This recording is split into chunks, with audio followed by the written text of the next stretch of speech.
Hindi na natin babalikan yung Lucas 3. Nabasa na natin, and I'm sure yung mga pagbisita namin sa inyo, sa mga care group ninyo, natalakay na po ito ng maraming beses. And it is my prayer na nakahanda tayo ngayon sa pinaglagom-lagom na mensahe patungkol po sa Lucas 3. May tatlong sets of people dun sa binasa natin kanina. Nandun yung crowd, nandun yung tax collectors, and nandun yung mga soldiers. These sets of people represent different different communities. Nasabi ko nga natin, the crowd which is always there pagka ang pinag-uusapan ay patungkol sa darating na Messiah. Because as the account that we read a while ago, nasasabik na ang mga tao dun sa pangakong Messiah. And they thought na ito ay si Juan Bautista. Mabilis si Juan Bautista na sinansala niya yung kanilang panahon na yun. Kaya sabi niya, hindi ako yung hinihintay ninyo, subalit yung darating ay mas makapangyarihan sa akin at hindi nga ako nababagay na kalagan ng kanyang sandalias. Now, the theme of chapter 3 is nakasiro dun sa bautismo. So napakahalaga na nauunawaan natin at naipamumuhay yung bautismo na ito na inalok ng ating Panginoon nung una sa pamamagitan ng tubig. Yan yung ginagawa ni Juan Bautista as he prepared the way for the coming King of Kings and Lord of Lords. May mga bagay po na nais kong bigyan ng puntos sa ating pag-uusapan ngayong umaga, at ito po ay pinamagatan kong pagkilala at pagbabahagi ng mga benepisyo o pakinabang ng ating tinanggap na bautismo. Una po, makikita natin doon sa verse 8. Yan. Na isa sa mahalagang bagay na taglay ng ating bautismo ay yung kapatawarang nakahayag at nagpapabago. Sa aming mga kwentuhan, sa aming mga discipleship group o sa aming mga care group, ito yung lagi namin pinag-uusapan. And most of us wonder na nung kami pala ay bininyagan nung maliliit pa, talagang halos lahat ang experience ay hindi ito lubos na nauunawaan. So tinanggap lang natin yun without us any idea kung ano yun, pero sabi nga natin the burden lies on the parents at saka doon sa mga naging ninong at ninang habang ang bata pang bininyagan ay walang kamalayan sa mundong kanyang ginagalawan. So sabi sa una po, sa verse 8, taglayin natin ang kapatawarang nakahayag at nagpapabago. Ang bunga nito ay namamalas sa pamayanan at sa sambahayan ng mananampalataya. Bilang mga binautismuhan ng ating Panginoon, ang inaasahan sa bautismo na tinanggap ng bawat isa sa atin, it changes us. Amen po ba? Nagkakaroon ng alteration yung ating buhay. Nagkakaroon ng changes. It transforms us from who we were before, na isang makasalanan o madumi sa harap ng Panginoon, into something new. Something that will benefit and glorify the one who blessed us with that baptism. Pangalawa na makikita natin doon sa verse 8 ay hindi na sana natin ikinatutuwa ang gawing paulit-ulit pa yung dating kasalanan. Amen po ba? Ang isang tunay na tumanggap ng bautismo na nanggaling sa Panginoon ay nagsusumikap na siya. Hindi na siya natutuwa, bagkus unti-unti na niyang pinasusuklaman yung dating niyang ginagawa. Yun yung disin sana ay inaasahan ng Panginoon sa kanyang mga tinawag, sa kanyang mga pinagpala. Those people that they call themselves Christian or born again, their life should manifest such as this. Nagkakaroon ng pagbabago. Kaya pagka makikita na naman niya yung sarili niya, napaparoon na naman sa dati niyang pinalalagyan o dati niyang ginagawa, kaya na niyang panindigan yun at kaya niya nang iwasan. We cannot flee from the coming wrath by merely submitting to baptismal rite. Hindi yung tinanggap mong baptismo na hindi mo nauunawaan ang magliligtas sa iyo sa darating na kapahamakan. Tatandaan din natin yan. And that is why, when I was thinking about this baptism, sabi ko, talagang mabigat ang dala ng baptismo pinagkakaloob ng Panginoon. Hindi yan basta-basta isinasagawa. Pati yung sabi nga namin sa kantuhan namin, dapat pala pastor sa susunod, yung pipiliin namin maging ninong at nina, ay Methodist na rin. Para wala na, alam mo, wala ka nang kung wala ka, alam mo na yung kanyang ninong at ninang ay nandoon at gagabayan ng anak. Dahil anak niya na rin yun. We become members of God's family only by responding personally to God and His calling. Tandaan po natin yun. Nagiging membro ka lang ng sambahayan ng Diyos kung totoong tinanggap mo yung tawag sa iyo. At ano po magpapatunay na totoo yung pagkatawag sa iyo? Nagmamanifest yung kapangyarihan ng bautismo sa pamamagitan ng banal na Espiritu. Kung maunawaan natin ito, mga kapatid, alam niyo po, minsan na lang kayong bibisitahin, dalawa ni pastor, sa susunod, parang nahihiya na tayo dahil ang damanin ni pastor. Kung naunawaan mo, yung baptismong tinanggap mo, lalo na at our age, at this moment in time, na tayo na adult na, kung babalikan mo yung tinanggap mong baptismo noon at kung paano mo pinamumuhay ito, hindi mo na kailangan tumanggap pa ng maraming text messages para sabihin sa iyo ng kapatid mo na linggo na bukas, sana magkita tayo sa ating panambahan. Amen po ba? Doon pa lang makikita mo na, talaga palang si kapatid ay tinanggap niya yung bautismong pinagkaloob sa kanya noon. Ngayon, mas nauunawaan niya dahil lumalago. Nagpa-progress yung kanyang pananampalataya at makikita mo na ibinabahagi na rin ito niya sa iba.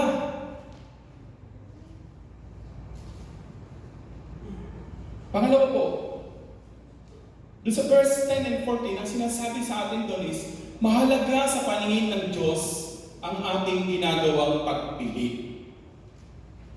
Mahalaga sa Panginoon natin kung paano tayo namimili. And God is observing us every day.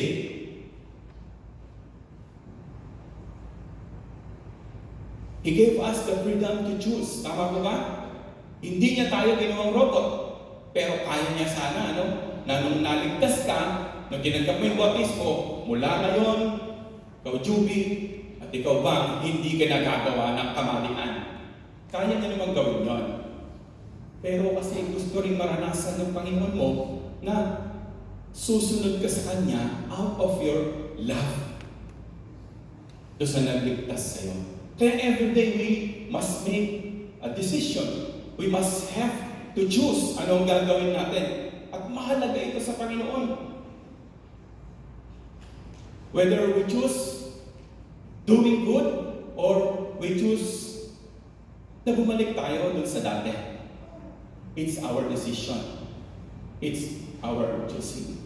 Pero at the end of the day, alam natin kung natutuwa ang Panginoon sa ating ginawang pagpili sa araw na ito o siya ay patuloy natin nasasaktan. So choose to do good daily. Palasak na sa atin ito, kung napakagandang sinabi ng ating John Wesley.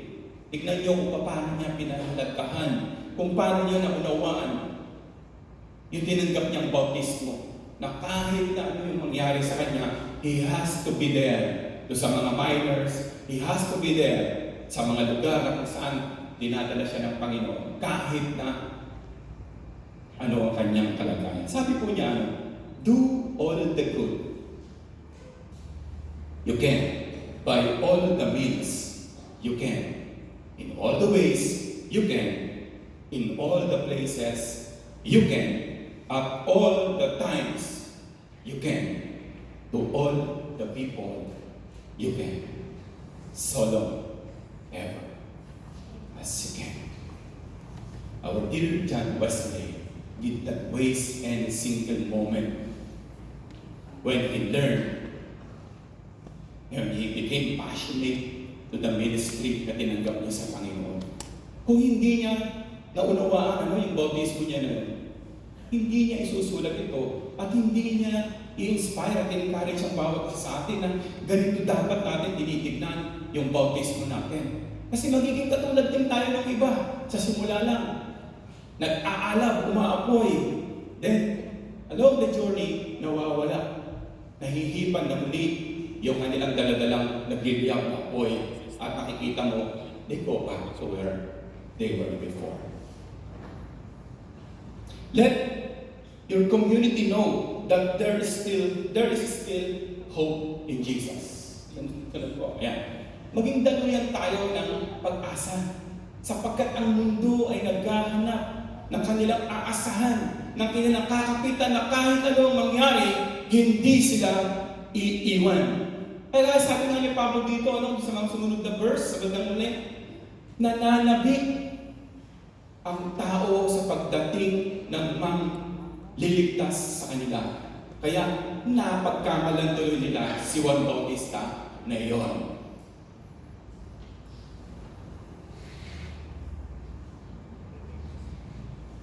Sikapin o palaging maglaan ng panahon at maging bahagi tayo sa mga gawain makalain.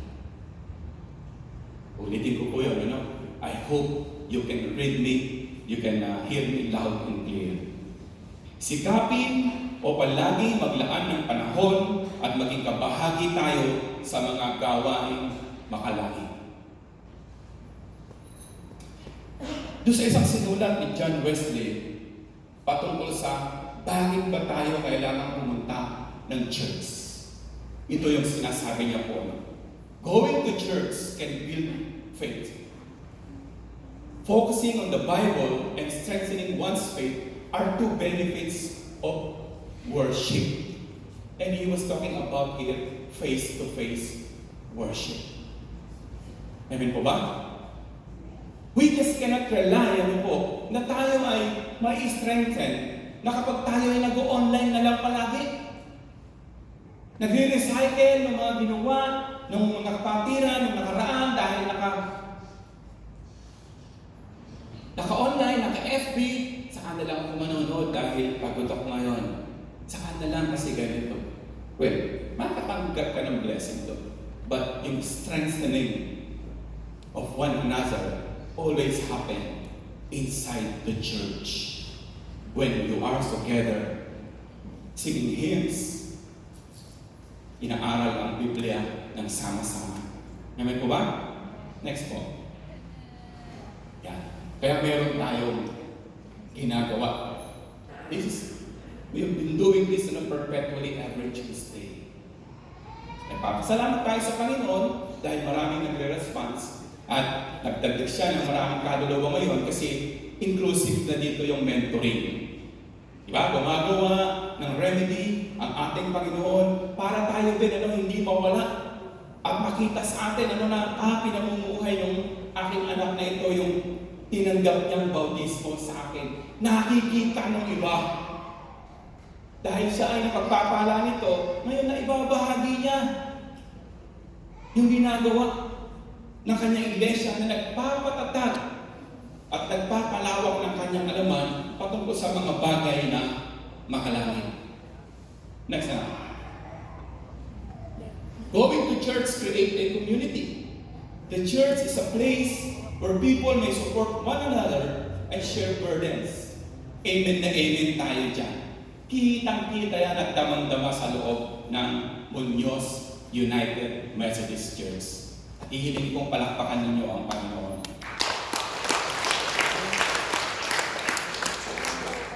And part of that creating a community is these small churches na sinimulan na ng Panginoon sa atin. Yung ating mga care group. Kaway-kaway, kung sa mga walang care group dyan, open pa po ang registration. Free. Just let us know, ano po, kung gusto nyo magbahagi nito, you're free po. At nakakatuwa, yung mga narinig namin feedback from these small groups. Strengthening, creating a community. Ngayon po ba? Hindi mo alam na kayo lang na tatlo magkakakilala na nagkikare group sa lugar na yon, mamaya meron na hinahatak. Nakikinig na pala siya doon sa pinag-uusapan niya. Pinag-uusapan niyo palagi. Mamaya, kasama mo na rin sila. Yung hindi mo nakikita sa church, hindi madalas sa church, pero nagiging bahagi sila, no? Yung community na ito, yung care group na ito, napakagandang simula. Dahil hindi maglalaon, sila din ay babalik na kung saan sila tinawag ng Panginoon. Give the credit to Chaplain Pahardo. Diba? Tinawag ka sa Muñoz UMC, dapat nasa Muñoz UMC ka. No, yun yung sabi niya. Next na. Yeah, going to church express devotion. Acts of kindness and Christian dialogue are methods to demonstrate your love to God and to develop grace. Hindi yan mangyayari kapag ka online lang palagi. Paano mo mararamdaman yung care ng kapatid mo? He cannot even embrace you. Hindi mo makikita na kahit wala siyang ginagawa, aninag mo, nararamdaman mo yung work ng Holy Spirit sa kanya. At mas lalalim, ano po, yung ating pag-devotion sa ating Panginoon. Next po. Yan. Sabi rin ni John Wesley, going to church, pakinggan niyo po ito, can transform the world. It is the church's mission to act differently from the world and use God's power to change it. Amen po ba? Ang dami nyo na na-transform because of Muñoz United Methodist Church.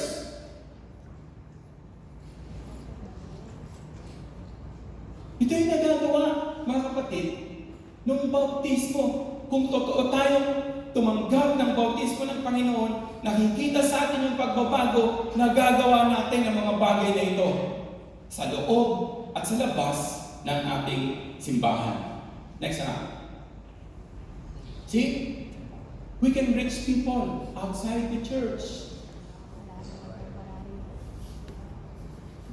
Akala nyo ba, aksidente lang yung contemporary worship? It is now one of the beautiful arm na ginagamit ng Panginoon para yung mga young adult, yung mga young people, makakonect in such a manner na kapag ka contemporary worship, nagkukwentuhan, nagtatawanan, not the usual setup. Sana po magtuloy-tuloy po ito. Next po. Yan. Going to church can speak blessing. Hindi ba pagka nakita mo pa lang yung kapatid mo, pumapasok pa lang dyan? Di ba? Nandun na yung positive aura. Nandun na yung positivity. Natutuwa tayo dahil nakarating sila. Natutuwa tayo dahil kasama natin sila. How much more kung alam natin na may sakit, may karamdaman before, makikita mo na dyan, umingiti sa'yo, sumusungaw, at handang pakipag-celebrate at magpasalamat sa ating Panginoon. Next po. Number 3. Marugdog na nasain natin ang bautismo ng banal na Espiritu. Bakit po? Sabi doon ni Lucas, dahil ito ay higit na makapangyarihan sa lahat. Kaya nga, nilagyan ng margin, nilagyan ng limit ni Juan Bautista yung iniutos sa kanya na bautismo sa tubig. Dahil hindi yun yung completion. ng pagkatawag mo, ng pagkatawag ng bawat isa sa atin. Ang completion nun is, maranasan mo yung holy fire from the Holy Spirit. And this is the reason why, kung mapapansin nyo mga kapatid, marami yung nabautismuhan, they do not get the fullness of joy na nanggagaling sa Panginoon. Hindi nila nararamdaman yun. Kaya minsan pag nagkukwento ka sa kanila, nagsaya-saya namin doon. Nakaganon lang sila. Why? Dahil hindi pa talaga nila naranasan yung joy na yun na sinasabi ng Panginoon. Bakit po? Their faith is compromised.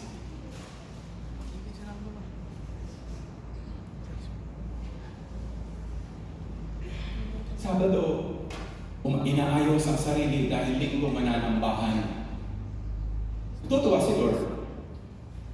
Pero pagdating ng Lunes, Martes, sa mga susunod na araw, hinahanap siya ng kanyang Panginoon. Hindi makita doon sa daan na nais na sana itahakin niya. Bumabalik siya doon sa dati. Kaya pansinin niyo, alam mo kung sino yung talagang nabautismuhan ng Banal na Espiritu. Sila yung kahit na ginuubo ng pagkakataon, masaya pa din na naglilingkod sa Panginoon. Sila yung kahit na nahihirapan na sila, makikita mo, kada linggo, nagsusumikap na pumunta, dumalo sa pagtitipon. Bakit po?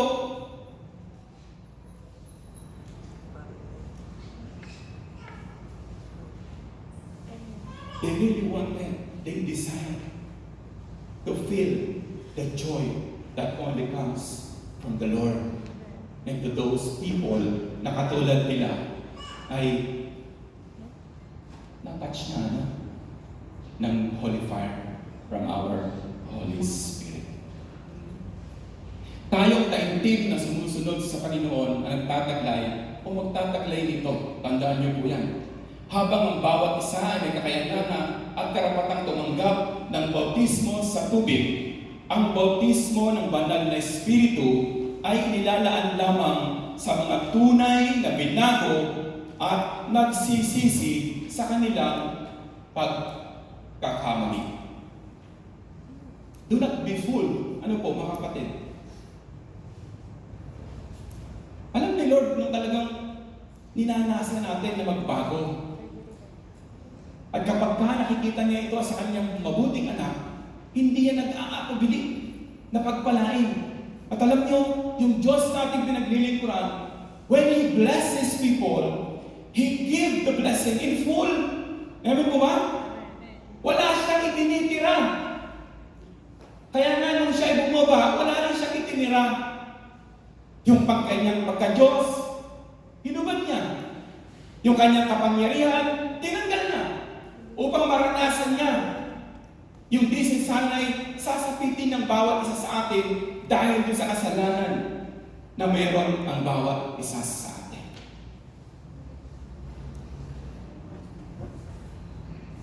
Kaya nga po mga kapatid, napakasimple lang na ang equation niya. Kapag ka true repentance ang naranasan ng Panginoon mula sa iyo, or authentic repentance, definitely ang ibibigay at ipaparanas sa iyo ng Panginoon ay authentic joy. Amen po ba? Si Brian ay hindi nakapasa.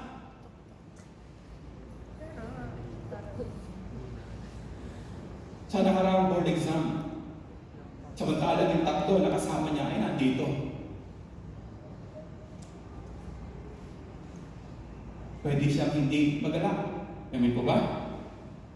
Pwede siyang, di mo na ako magsisimba.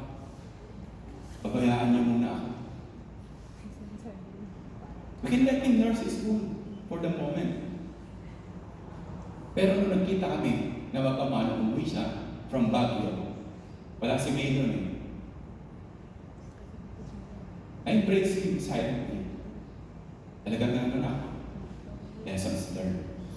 Pag-ibigin mo sa susunod. Si May ang umiyak. Nanay, pagpasensyahan niyo po. Amen po ba? compliment ko po doon kasi 5 yung pinanalangin natin. Kahit hindi nakapasa yung aming anak ngayon, mas marami yung tinugon ni Lord. Amen po ba? Mas marami yung tinugon ni Lord. Sabi ko nga, when the time is right, the Lord will make it happen. Amen. Ganun lang po. Amen. Ganun lang natin titignan. So, magpapatuloy. Sabi ko nga, nagpapasalamat ako sa inyo. Tutugtog pa rin si Brian. Maglilingkod pa rin kami apat. And we will wait for the turn of the days na maghahanda siya. Mas pag-iigihin niya ngayon dahil he learned his lesson.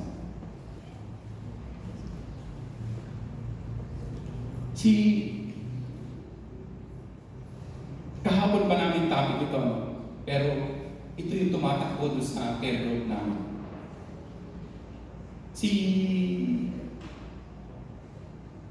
Brother, please allow me to testify on your behalf. Nung last week, ang aming schedule na care group kila JR sa Toledano, kila Princess, kila April, ay Thursday. Thursday ba? Friday? Thursday na. Thursday.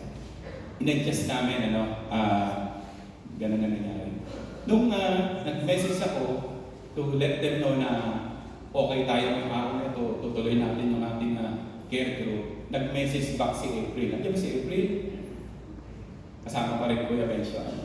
Sabi niya, Pastor, hindi ako makaka-attend ngayon. Nandito po kami sa PJG kasi tinakbo namin si Tito Bencio because of his health problem. O sige, anak, okay lang naman yung kasi kailangan ikat yan. Tapos lumipas yung mga ilang oras.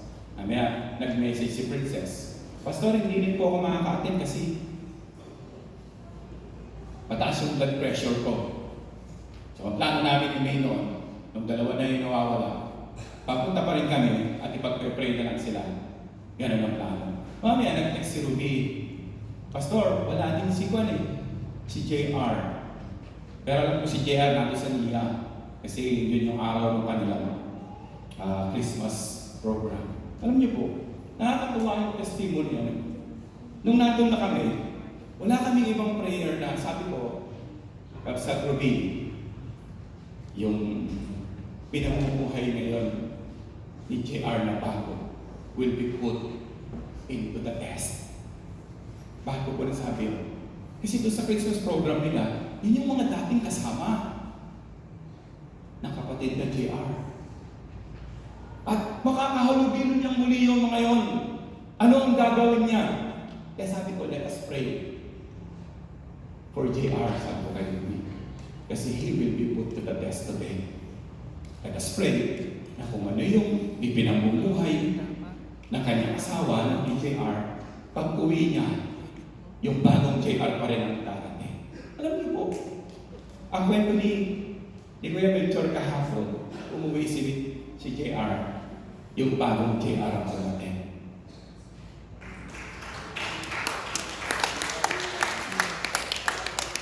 May pangalawa pa, dahil doon sa kanilang kooperatiba, invited din siya. And it's the same scenario. Sabi nga ni Kuya Melchor kahapon, Pastor, kahit saan ka lumiko bumabaha ang alat. Ang ginawa ng Panginoon doon sa kanyang nagbabagong anak, inialis niya doon. Sabi ko nga kay Kuya Melchor kahapon, alam ko, yung mensahe ng Advent na joy, yan yung nararanasan mo rin, Kuya Melchor. And it goes the same with Ruby, lalo na doon sa dalawang mag-asawa. This is who we are now, mga kapatid. Tama po ba? Kasi kung hindi natin ipamumuhay yung bautismo na itanggap natin sa Panginoon, hindi natin mararanasan yung totoong kagalakan na yun. At napakahalaga, kanina sa akin bungan, mahalaga sa Panginoon yung bautismo na ipinagkaloob niya sa atin. Pinahalaga niya yun kasi dugo at buhay niya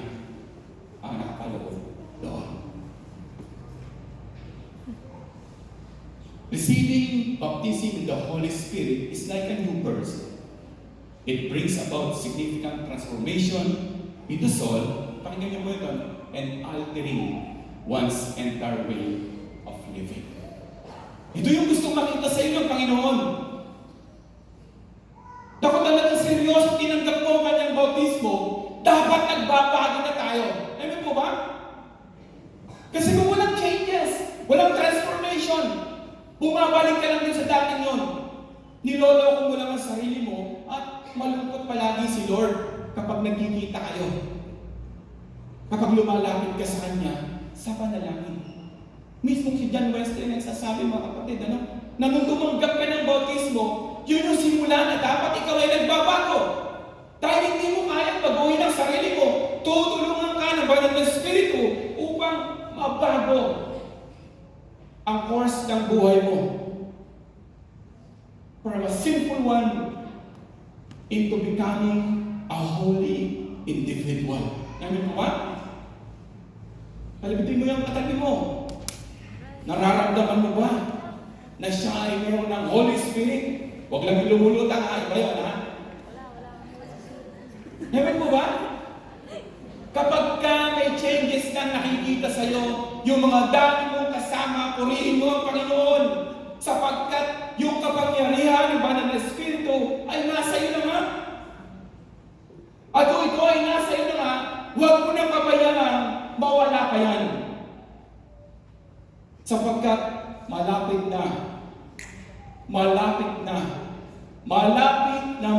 na dumating ang ating Panginoon. In parting po, kung iwan ko sa inyo. Next time. Yeah. God has forgiven us. Amen po ba? Lahat tayo na tumanggap sa ating Panginoon Jesus ay pinatawad na. We ought to forgive others as well, so that the peace that cometh from the Lord will stay with us. Na kahit magulo ang buhay natin, magulo sa ating paligid, payapa tayo dahil alam natin na tayo ay pinatawad ng ating Panginoon. Pangalawa,